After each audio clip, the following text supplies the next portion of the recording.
ಮೀನು ಆರೋಗ್ಯಕ್ಕೆ ಬಹಳ ಒಳ್ಳೆಯದು. ನಮ್ಮನೇಲಿ ಆಗಾಗ ನಾವು ಮಾಡ್ತಾನೆ ಇರ್ತೀವಿ. ಮಕ್ಕಳು ಮೊಮ್ಮಕ್ಕಳು ಎಲ್ಲ ಬಹಳ ಇಷ್ಟಪಟ್ಟು ತಿಂತಾರೆ. ಇವತ್ತು ನಾನು ಅದೇ ಥರ ಒಂದು ಒಳ್ಳೆ ಟೇಸ್ಟಿಯಾಗಿರೋ ಫಿಶ್ ಫ್ರೈ ರೆಸಿಪಿ ಜೊತೆಗೆ ಬಂದಿದ್ದೀನಿ.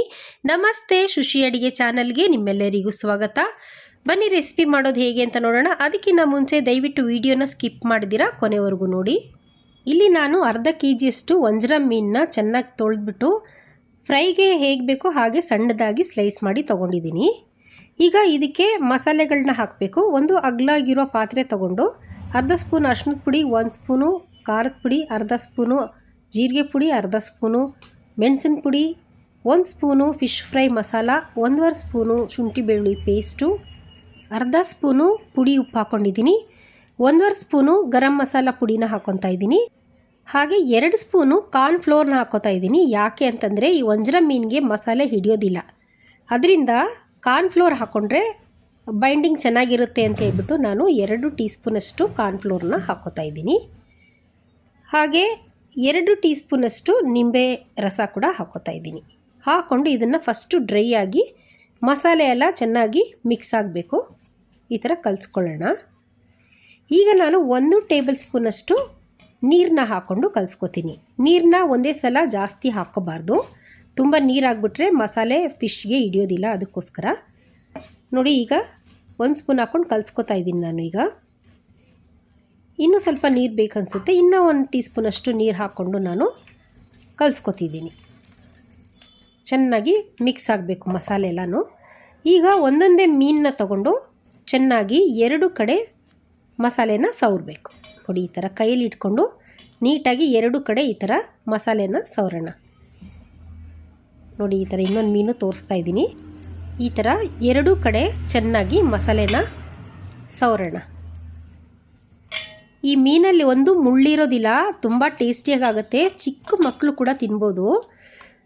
ನೋಡಿ, ಈಗ ತಳದಲ್ಲಿ ಸ್ವಲ್ಪ ಮಸಾಲೆ ಉಳಿದಿರುತ್ತಲ್ಲ, ಅದನ್ನೆಲ್ಲ ತಗೊಂಡು ಮೀನುಗಳಿಗೆ, ಉಳಿದಿರೋ ಮೀನುಗಳಿಗೆಲ್ಲನೂ ಎಲ್ಲ ಮಸಾಲೆಯನ್ನು ಚೆನ್ನಾಗಿ ಈ ಥರ ಸವರ್ಕೊಂಬಿಟ್ಟು ಒಂದು 20 ನಿಮಿಷ ಇದನ್ನು ಮುಚ್ಚಿಟ್ಕೊಳ್ಳೋಣ.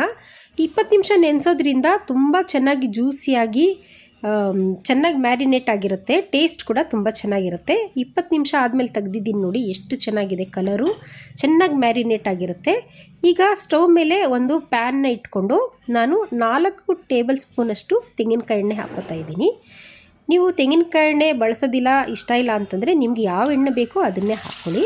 ಎಣ್ಣೆ ಕಾದ್ಮೇಲೆ ನಿಧಾನಕ್ಕೆ ಒಂದೊಂದೇ ಮೀನನ್ನ ಎಣ್ಣೆಯಲ್ಲಿ ಹಾಕ್ಕೊಳ್ಳೋಣ. ಹಾಕ್ಕೊಂಡು 1 ನಿಮಿಷ ಆದಮೇಲೆ ಮತ್ತೆ ತಿರುಗಿಸ್ಕೋಬೇಕು. ಈ ಥರ ರುಚಿಯಾದ ಅಡುಗೆಗಳು ಬೇಕಂದರೆ ದಯವಿಟ್ಟು ಶುಶಿ ಅಡುಗೆ ಚಾನಲ್ನ ಸಬ್ಸ್ಕ್ರೈಬ್ ಮಾಡ್ಕೊಳ್ಳಿ. ಹಾಗೆ ನಿಮ್ಮ ಫ್ರೆಂಡ್ಸ್ಗೆ ಶೇರ್ ಮಾಡೋದನ್ನ ಮರ್ತೋಗ್ಬೇಡಿ. ಈಗ 1 ನಿಮಿಷ ಆದಮೇಲೆ ನೋಡಿ, ನಾನು ಈ ಥರ ಟರ್ನ್ ಮಾಡ್ಕೋತಾ ಇದ್ದೀನಿ. ಮೀನನ್ನ ತಿರುಗಿಸ್ಕೊಳ್ಳೋವಾಗ ಬಹಳ ಹುಷಾರಾಗಿ ತಿರುಗಿಸ್ಕೊಳ್ಳಿ. ನೋಡಿ, ಈ ರೀತಿ 2 ಕಡೆನೂ ಆವಾಗ ತಿರುಗಿಸ್ಕೊಂಡು ನಾವು ಫ್ರೈ ಮಾಡ್ಕೋಬೇಕು. ನೋಡಿ, ಈಗ ಆಗಿದೆ ಇದು. ನೋಡಿ, ಕಲರ್ ಎಷ್ಟು ಚೆನ್ನಾಗಿ ಕಾಣ್ತಾ ಇದೆ. ಇವಾಗ ನಾವು ಒಂದು ಪ್ಲೇಟ್ಗೆ ಇದನ್ನು ಟ್ರಾನ್ಸ್ಫರ್ ಮಾಡ್ಕೊಂಬಿಡೋಣ. ತುಂಬ ಬೇಗ ಹಾಗೆ ಟೇಸ್ಟಿಯಾಗಿ ಆಗುತ್ತೆ. ಖಂಡಿತ ಈ ರೆಸಿಪಿನ ಟ್ರೈ ಮಾಡಿ ನೋಡಿ ನೀವು. ನೋಡಿ, ನಾನು ಇನ್ನೊಂದು ಮೀನನ್ನ ಎಣ್ಣೆಯಲ್ಲಿ ಹಾಕಿದ್ದೀನಿ. ಈಗ ಇದನ್ನು ತಿರುಗಿಸ್ಬೇಕು ಅಂತಂದಾಗ ನೀವೇನು ಮಾಡಬೇಕು, ಪ್ಯಾನ್ನ ಒಂದು ಸೈಡ್ಗೆ ಬಗ್ಗಿಸ್ಕೊಳ್ಳಿ. ಎಣ್ಣೆಲ್ಲ ಒಂದು ಸೈಡ್ಗೆ ಹೋಗುತ್ತೆ. ಇವಾಗ ಇದನ್ನು ನಾವು ತಿರುಗಿಸ್ಕೋಬೇಕು.